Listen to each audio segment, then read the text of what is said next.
What if some technology from the ancient world ended up in the hands of medieval or modern scientists? Historians and archaeologists often like to talk about this. In this video, I will tell you about archaeological discoveries that could rewrite our history. However, some of them still rewrote it. Hi friend, you're on the KirTop channel. Medieval prosthetic hand. During archaeological work, a skeleton with a rare iron prosthetic arm was found near Freising in Bavaria. This amazing prosthesis dates back to the late Middle Ages or early modern period and was discovered near the parish church of St. George. The find was sent to Munich for detailed study. The prosthesis was intended for the left hand, missing 4 fingers. Apparently, it was covered in leather and contained a soft padding at the base, and the fingers were made of non-ferrous metal. Although such prosthesises were rare, about 50 examples of similar products have been discovered in Central Europe. These ancient prosthetics demonstrate the attempts of doctors of the time to help people who had lost limbs, especially amid numerous military conflicts such as the 30 Years' War. One of the most famous prosthetics was created for Götz von Berlichingen, a knight who lost his arm in 1504. His story inspired Goethe to write a play. Both of Goethe's prosthesises have survived and are now in the family castle in Baden-Württemberg. Obsidian mirror. Ancient civilizations in Mexico used obsidian mirrors, or tezcatls, as divination tools. Looking into the depth of the mirror, the sorcerers were transported to the world of gods and ancestors. Obsidian mirrors can be seen as a metaphor for the images of ancient Mexican monuments. They reflect not only the object, but also the person looking. The main accessory of the supreme Aztec god Tezcatlipoca is an obsidian mirror. His name translates to smoke and mirror. He is often depicted with a mirror on his chest, wearing jewelry, or in place of his right leg. Tezcatlipoca was the ruler of the night and its creatures, primarily the jaguar, which, according to beliefs, could move between the earthly and underground worlds. In 1969, American artist Robert Smithson visited Mayan ruins, following the path of writer John Lloyd Stevens. Despite traveling through Mayan territory, Smithson claimed to embody Tezcatlipoca. This experience inspired him to create a piece of art in which he used mirrors to illustrate time travel. In the early 20th century in Mexico City, Augustus Genin, a Mexican collector of French origin, amassed an extensive collection of pre-Columbian artifacts. Ancient Mexican mirrors from his collection survive to this day in various shapes and sizes. Sometimes they were reused, inserted into Christian crosses, or as symbols of vanity. Devil's Tracks. On the night of February 8–9, 1855, mysterious hoofprints appeared in the snow of Devon. They could be seen on rooftops, fields, and narrow streets from up to 100 miles away. The journey of the tracks was not interrupted even in front of obstacles in the form of walls or rivers. Many believed that these were traces of Satan himself. These tracks, also known as devil's hooves, left behind an inexplicable path. The prints resembled those of a donkey, but their placement suggested a bipedal creature. Each track was about 8 centimeters wide and about 10 centimeters long, and the distance between them was from 20 to 40 centimeters. The tracks extended throughout the Devon region, including the accessory area. One of the most unusual aspects was that the tracks appeared out of nowhere and then disappeared. Sometimes they paused at a pile of hay to resume on the other side. In the Times newspaper of February 16, 1885, these marks were called Satan's prints. Many quickly linked the phenomena to the prints of darkness, especially when footprints appeared on doorsteps and around churches. Some people believed the tracks were fake. Some considered possible sources of traces of cats, hares, mice, and badgers. However, no animal could leave marks on the roof. Of course, there were aliens. Some associated the tracks with UFOs or sea monsters. Scientist Mike Dash suggested that there could be different reasons behind the tracks. However, the exact origin of the tracks still remains unknown. Some continue to believe that it was Satan who wandered Devon on the fateful night in 1855. What do you think about this? Write your opinion in the comments. Toothbrush from the time of Frederick the Great. In Potsdam, the capital of Brandenburg, researchers have discovered traces of early modern industrial activity, including the remains of 3 mills that operated from the mid-17th to the mid-19th centuries. These mills were associated with a noble estate and his territory. The first carriage depot in Germany appeared in 1838. This depot served to service the first Prussian railway line between Berlin and Potsdam. Later, its area increased significantly. The depot existed for more than 150 years and closed in 1999. Now the territory is intended for the creation of an innovation center. According to Christoph Krauskopf from the Office for the Protection of Monuments, there is a map from 1863 that shows the mills. In addition to the foundations, the researchers found details of the water supply system from the Newt River. Other finds included fragments of tiles with the monograms of Prussian monarchs, shards of ceramics, clay whistles, and wooden toothbrush. Light-skinned blue-eyed giants.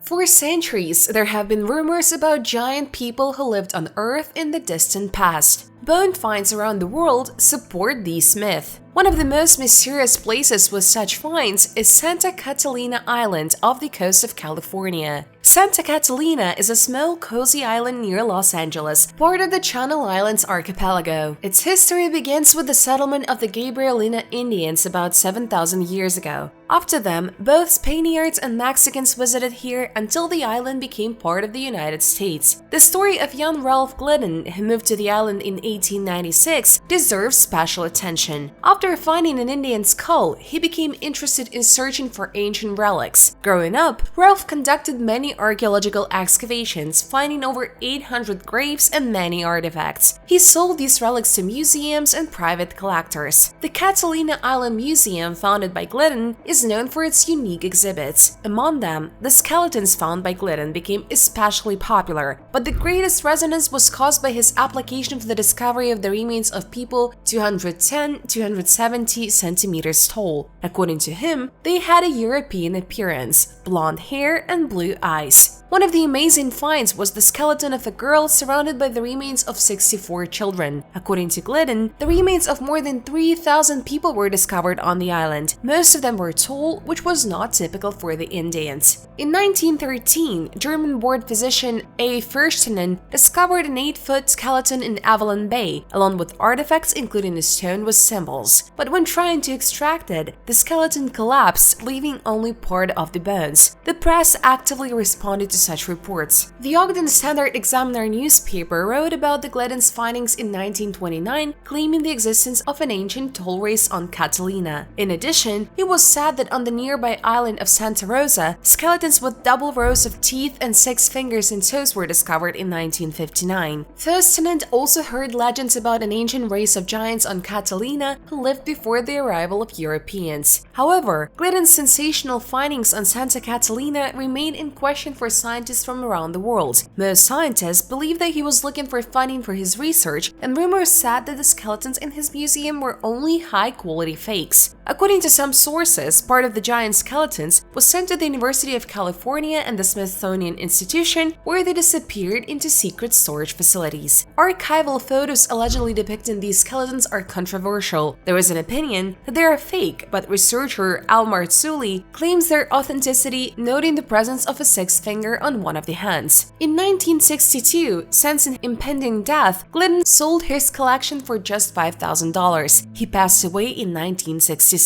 Today, the question of who Ralph Glidden was, a master of hoaxes or the discoverer of mysterious civilization, remains open. Unfortunately, no convincing scientific evidence has been found for the existence of giants on Earth along with humanity. Cannonballs from Draculas Army. Count Dracula is known to many as a bloodthirsty vampire who hunts his victims with the help of supernatural abilities and sharp fangs. However, the real person behind this name, Vlad the Impaler, was far from the mythical image created by Bram Stoker. Ironically, the real Vlad preferred to use cannonballs rather than fangs. Recent excavations in the town of Swishsto, Bulgaria, have uncovered cannonballs that may have belonged to Prince Vlad III, also known as Vlad the Impaler. This ruler, who became the prototype of the legendary Dracula, was known for his brutal method of warfare, especially against the Ottoman Turks. A particularly interesting moment in his military career was the conquest of Ziszto fortress in Swishto. Recent archaeological finds of cannonballs likely indicate that these cannonballs were used by Vlad during this siege. These cannonballs were designed to fire culverins, early cannons used in the 15th and 16th centuries. Vlad the Impaler tried to retake territory captured by the Turks, who had controlled the region since Roman times. After successfully conquering the Ziszto fortress, Vlad turned it into his residence. Although artillery was an important part of his siege tactics, his sinister reputation stems from his preference for executing his enemies by impaling them. Visby Lenses. A favorite pastime of archaeologists and historians is playing what if. Many moments from the past, even seemingly insignificant ones, could radically change the course of human history. For example, what if the so-called Visby Lenses fell into the hands of an early medieval scientist and began the study of optics in Europe 500 years earlier? The Visby Lenses are a collection of high-quality optical lenses found on the Swedish island of Gotland in 1999. They date back to the 11th and 12th centuries and are made of quartz. Some lenses show signs of alteration, probably for mounting in the silver frames that make them so recognizable. These lenses are reminiscent of the reading stones or Abbas ibn Furnus. This suggests that the lenses were produced in the Byzantine or Islamic empires, then brought to Scandinavia and remade to suit local tastes. Lenses of this type could be used as magnifying glasses for reading or for viewing the details of objects. They could also serve as decoration. Interestingly, when compared with modern lenses, the image quality of antique lenses is almost as good. However, the origin of the lenses remains a mystery. The appearance and disappearance of these lenses in the Scandinavian world raises questions. Did they buy the first lenses or receive them as trophies? Did an Islamic or Byzantine artisan come to Gotland? Or was it the creation of a brilliant inventor from Gotland? Regardless of the origin of the lenses, the question can be asked: what if they had fallen into the hands of the inventor who created the telescope 500 years before Galileo? What if Vikings could explore our solar system? What if the science of optics had begun to develop 500 years earlier? Runestone from Ryaka. An ancient runic inscription on a stone found in southern Sweden and Edeshög is the longest in the world. Many experts believe that this is an epitaph in memory of the warrior Vamuda, created by his father. However, Swedish scientists who studied the text concluded that the stone also reflects fear of the coming climate crisis, in particular global cooling. Researchers suggest that the text refers to the consequences of the cold snap of 535-536, which caused famine, mass migrations, and conflicts. This crisis could have caused the Scandinavian population to huff. The text also mentions battles under the reign of Toothbrush, possibly referring to Theodoric the Great. However, scientists believe that there may be an additional subtext: the struggle between light and darkness, life and death. According to archaeology professor Bo Gresland, the text can record terrible natural phenomena, such as a solar storm or an eclipse. They could provoke fear of the approach of Fimbulwinter, the apocalyptic winter from Norse mythology. Varna gold treasure. The oldest processed gold was found not in Egypt or among the ancient Sumerians, but in Bulgaria, near Varna. Some researchers consider the Varna culture to be the first European civilization. Radiocarbon dating also confirmed the antiquity of this gold. It was dated to the 5th millennium BC. Gold was accidentally discovered in the 1970s by excavator operator Raiko Marinov, who was later even awarded. Research at the site continues and approximately 300 graves have been discovered so far. Gold finds from Varna indicate extensive trade relations of the ancient Varna culture, which may have exported rock salt. Interestingly, shells of the mollusk Spondylus were found in the graves, which could have served as money. Notable finds include a golden boomerang, believed to be an Australian invention, and gold-plated pottery. The two golden bulls are striking in the ratio, reminiscent of the golden ratio, and are associated with the principles of constructing the Cheops pyramid. Scientists also highlight the similarity with the English Stonehenge. There are 56 protrusions on the amulet in the form of a golden bull. The same number of round holes were found in Stonehenge. Fascinating coincidence of history, isn't it? The golden treasures of Florida number more than 3,000 artifacts, weighing a total of 6.5 kilograms, the bulk of which were found in 3 special graves, including grave number 43 with the remains of a possible ruler. This man was impressively tall for his time, 1.72 meters. Buried next to it are a variety of gold objects, appliques, rings, necklaces, objects that could be symbolic images as well as weapons and tools with gold details. In addition, the grave contained many objects made of copper and other materials such as stone, flint, and shells. Of particular note is a bracelet made of gold cylinders, considered the most ancient of gold times, and grave number 36, where over 850 gold artifacts were discovered. These items confirm the burial of a person of royal family. The story of a condemned man. The justice system is not without flaws. Sometimes innocent people end up behind bars. However, the story of Will Purvis is an example that miracles do happen. In 1893 in Mississippi, Will was accused of killing a neighbor due to a sudden quarrel. Purvis confirmed the existence of a conflict between them, but categorically denied murder. He had no defense witnesses. The jury sentenced him to death. When he was taken out of court, he exclaimed, "I will outlive you all." It seemed like empty words back then. However, when he was led to execution in 1894, something incredible happened. The noose did not block his breathing and the rope came undone. The crowd decided that this was a sign from above. The sheriff, sensing the tense situation, took Will back to prison. Despite appeals, the verdict remained in force. Will's friends did not leave him. They organized an escape. The change in power and public support did their job. Will was offered life imprisonment instead of the death penalty if he surrendered. Purvis agreed, and later the public began to put pressure on the governor so that Will will be completely released from responsibility due to the lack of evidence of his guilt. The governor had to agree. As the years passed, the truth came to light. On his deathbed, a certain Joseph Beard admitted that he was the killer, not Purvis. Will, his name was cleared due to many circumstances, passed away on October 13, 1938, just a few days after the death of the last of the jurors who sentenced him to death. What do you think? Was the incident on the scaffold a miracle or a sign? Leave your comments under the video. Share this video with your friends and don't forget to subscribe to the channel if you haven't done so before. Thanks for your views. Bye everyone!